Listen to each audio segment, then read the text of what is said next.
Hi everybody, welcome to Focus Outdoors. We're glad you're with us. This week, we're off to South Dakota to hunt pheasants with Dennis Foster of Dakota Pheasant Guides. Dennis has access to lots of acres to hunt around the Aberdeen area. All wild birds. We expect a great hunt. Stay with us. Focus Outdoors will be right back.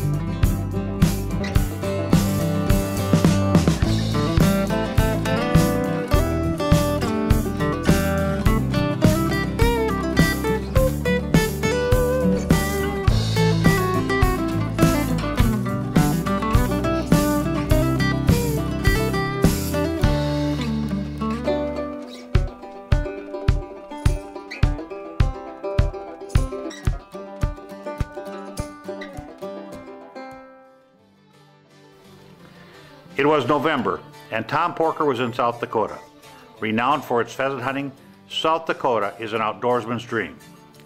To say he was excited is an understatement.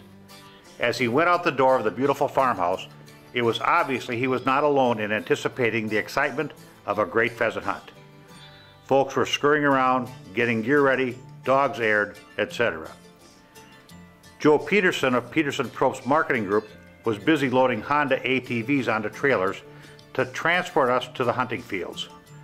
Joe works with Honda periodically, helping them with their marketing. The ATVs will be used to transport people around the fields we will be hunting. This will help us use our time more efficiently and effectively. More time hunting means more fun. Dennis Foster of Dakota Pheasant Guides is the host for this hunt. Dennis knows the ins and outs of a good hunt.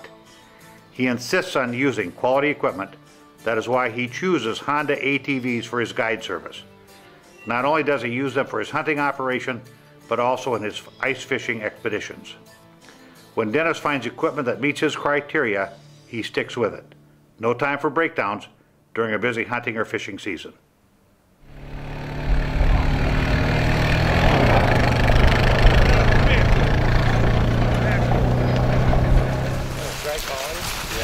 I did.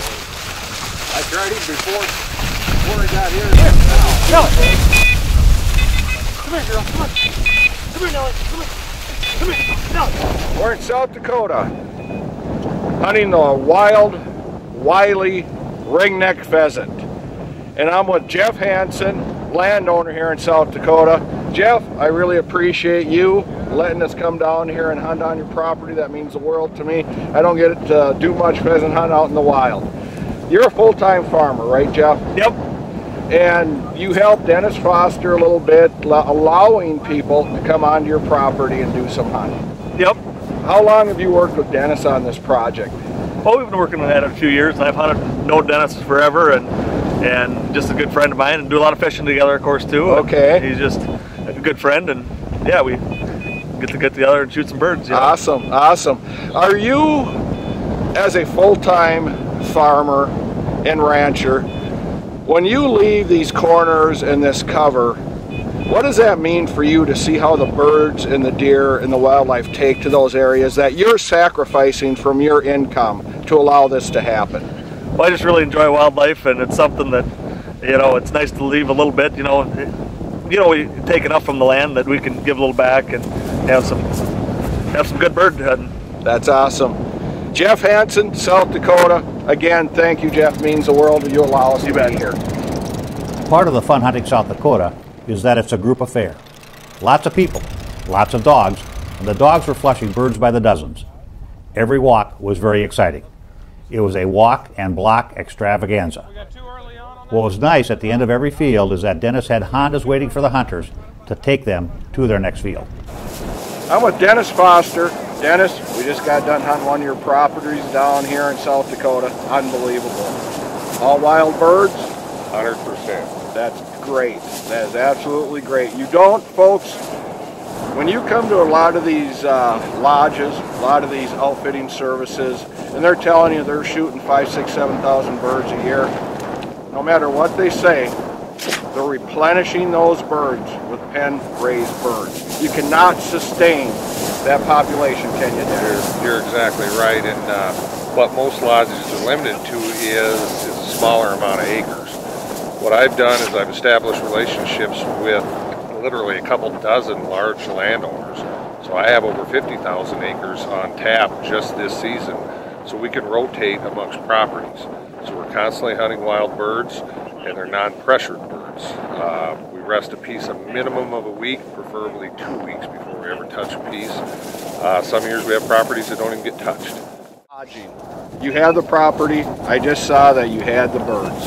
Tell folks how you set up the lodging, and tell them how you set up a lot of your packages for these folks. What I've got is I've got 3 different lodging options. This season we're going to expand that to 5, possibly 6 for next season. With that, I also have a large geographical area. Right now we're in the Redfield area. We have a large amount of property here. We have lodging in the Redfield area. Also in the Millette area, which is my hometown, we have lodging there. That consists of a very nice farmhouse. We have a couple man cave type options as well. And in addition to that, we've also got 20,000 acres plus of ground in the Roscoe area, which is 40 miles west of Aberdeen. And I largely use that for self-guided hunters. Because there's a lot of these fellas that have good dogs of their own. They know how to hunt. They don't need me there to hold their hand. So basically what we do is we show them several pieces of property, enough for them to hunt during their stay, make some suggestions on how they should hunt the properties, give them a map for reference. They check back every evening, let us know how they did. You know, if we can offer any more help to them, we certainly can. Rotate them on some different type of properties. For you folks at home, Dennis has a variety of packages to fit your needs and your wants. And I can guarantee you, he'll come through for you. South Dakota doesn't have the amount of birds that it has had in the past, but Dennis's unpressured grounds just probably allowed me to have one of the greatest hunts I've ever had in my life. Dennis, tell folks how they can reach you. They can go to dakotapheasantguide.com is the best place to reach me. Phone numbers, all the contact information is there. Cell numbers there. You know, you're welcome to call that. I've got it with me at most times, and I'm always happy to talk hunting. Dennis has led all over South Dakota to hunt pheasants. It's a very unique experience to hunt unpressured pheasants in so many different kinds of habitat. One day you can be on the flatlands hunting grass and cornfields. The next day you're in bluff country hunting tree lines, brush, and rolling hills. This trip was in the month of November, when a lot of other areas the birds are already overpressured, which makes them jumpy and difficult to hunt. Dakota Pheasant Guides has a lot of land, so birds are not overly pressured.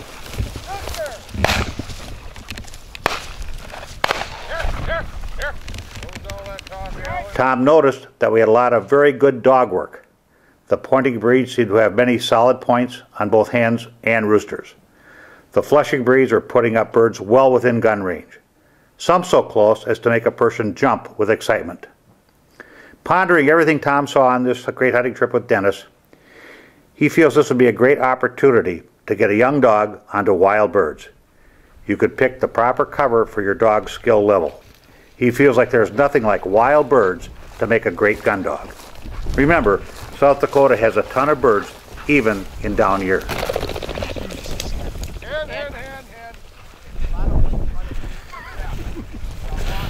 Amazing how they'll hold.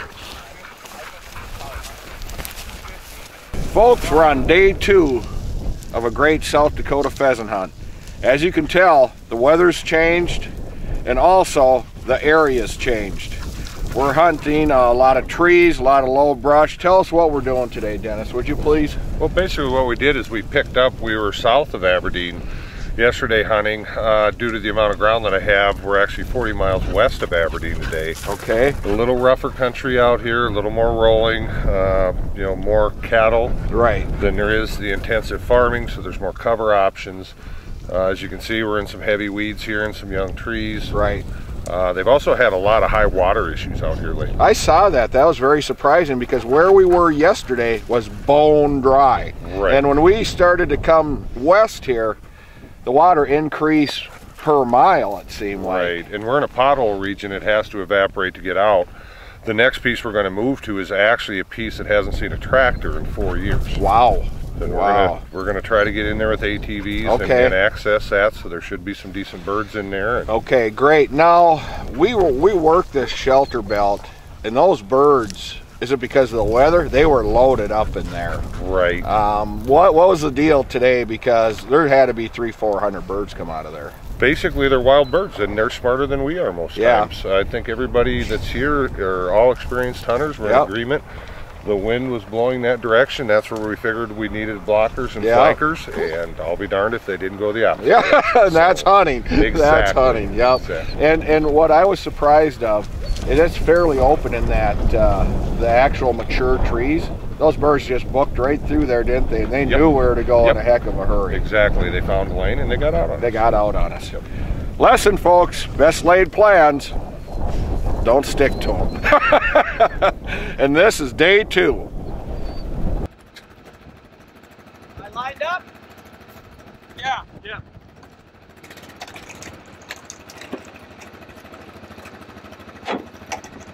Good? Yeah, don't turn it. Come on straight. Woo, you went off the edge. A little bit. Little I bit. do a lot of goose hunting. Okay. Alan. He ducks when I'm around. He looks scared. I'm sorry. Yeah, he looks scared. This is for posterity. Tom, my name's Joe Peterson. We're out here in South Dakota. I represent American Honda here. Brought a couple ATVs with us to help out in the hunt. And they have been wonderful to work with, haven't they, Joe? Have been. It's amazing how far they've come. Yep. When did Honda bring that first one into the United States? American Honda made their first four-wheeler or ATV in 1984. And as a matter of fact, just this last summer, their 2 millionth ATV engine came off the plant in South Carolina. That's amazing. These Hondas have helped us in every step for transporting people around the grounds, to pulling the trailer, to getting through mud holes, to water holes. Joe, tell folks how that might fit into the whole routine of the hunt. Tell them what you've used them for this hunt and helping us out with this. Yeah, for the outdoorsman, for the hunter, the ATV is very handy. We've used it just with this hunt, hauling the trailer, loading the trailer up with hunters and with dogs, moving our blockers around, moving the party around, getting them lined up. So for the pheasant hunt, great utility. You know, deer hunters, they know the utility of the ATV for pulling out a deer or whatever it might be. That's right. A lot of utility in these ATV products. Joe, as you're hauling us around, we went into a spot yesterday that the first thing, there was water everywhere, there was ducks, there was geese. Can you imagine having an ATV like we used to get back in there and get... Tell people how you think that would work. Yeah, for the waterfowler, the ATV plays a lot of roles. You know, we used it yesterday. We had a road that was flooded. We had to get across the road. We hooked up the Honda Big Red, which is their side-by-side. Hooked up the trailer, went right across that road, right through the water, got to the side of the field that we needed to get after the birds. Just think, you waterfowlers at home. You could have hauled a blind in there very easily with that Big Red. You could haul your buddy's dogs, their gear, the dog blinds, the decoys. The amount of things you could do with that machine was endless yesterday. If you were a duck hunter, and as pheasant hunters, we couldn't have worked this out without it. Now, Honda doesn't come on in their advertising as a big splashy company. That's right. What is their role in the way they like to approach their machinery? At Honda, there's a saying that we use. It's called DQR, and that stands for dependability, quality, and reliability. And we see it in their ATVs and their side-by-sides. You see it in their motorcycles, their lawnmowers, everything. Their automobiles, for that matter. DQR is what it's all about. And as the sportsman, it's very important because we all know how hard we work. We know how much time we invest and how much money we spend in our lifestyle. And you can't afford to not have things work. So, for instance, the Honda ATV is a shaft drive system. I think that's huge. A lot of the other makers have a belt drive. Right. And with that shaft drive, it's a direct linkage, which means you're not losing any power coming off of an angle link. Right. So that allows you to have, you might not need as big a machine because you're not losing any of that power. You got the shaft, you don't have to worry about breaking down in the field. There you go. You folks at home, if you're working on your machine a lot, you're hunting very little, give Honda a look. DQR is what they're all about. And if you have any questions, Joe, where could they reach you? They can reach us. We're in the Minneapolis office. Number there is 612-767-3939. All right. Give Joe a call if you have any questions.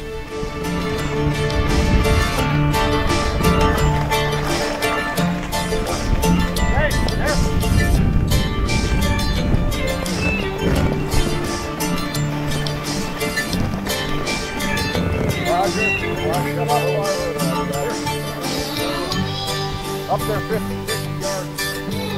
Here. Yeah, right on the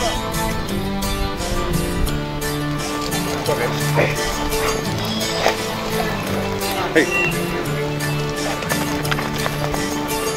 Good boy. Okay, let him up. Okay, let's go. Dennis, are these birds armor plated in South Dakota or what?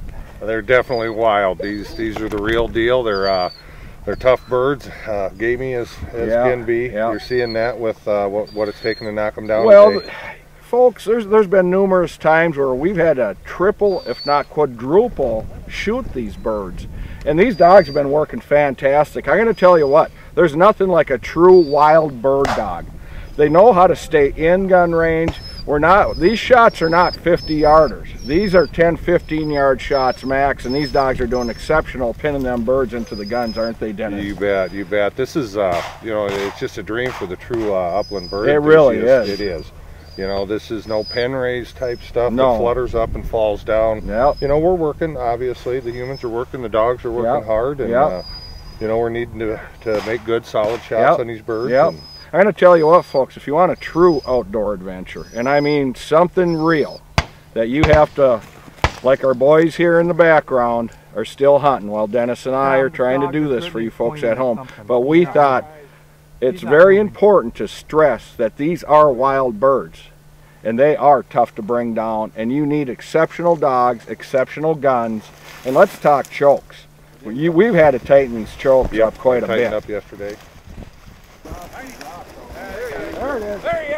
This trip with Dakota Pheasant guides was one for the books. Tom has trained gun dogs for over 30 years, so when he can watch dogs chase wild birds, it's exciting. They had many different types of dogs hunting with them. All of the dogs loved all the bird contact they had.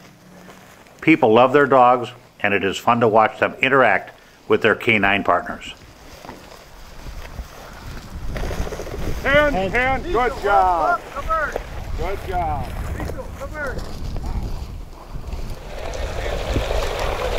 All him. It's all him. The pointing breeds we had started with were Brittany's of the field trial variety. Rooster! They ran big and pointed hard with style. Tom had fun watching them dissect a field. They also had German Shorthairs that had been hunting wild pheasants for years. These Shorthairs had a knack of tracking pheasants, then pinning them down for their human hunting partners without blowing the pheasants out. Dogs learn this through wild bird contact. The Shorthairs also loved to retrieve. They worked hard to find cripples, and they did not lose a bird on this trip. And of course, what would a trip to pheasant country be without our lovable Labrador retrievers? The labs on this trip did a great job. They worked close to the guns, which is important when birds are bunched up in sloughs. They marked down birds even in the thickest cover, like only labs can do. When you have a large group of people, it can get very confusing for the dogs with all of the shooting and multiple birds down. These labs kept their wits about them and did a great job. Last but not least, the marvelous mongrels. We had a few mixed breed dogs with a boatload of talent. They hunted hard, listened well, had good noses, and enjoyed retrieving. These mixed breeds did an awesome job. Rooster! Let these chains of life unwind till I get loose. Wanna roll down a window and reach out and touch the reeds. Let that crazy world out there go on without me. It's like that river on the nose. If you want an ultimate trip for you and your dog, contact Dennis Foster at Dakota Pheasant Guide.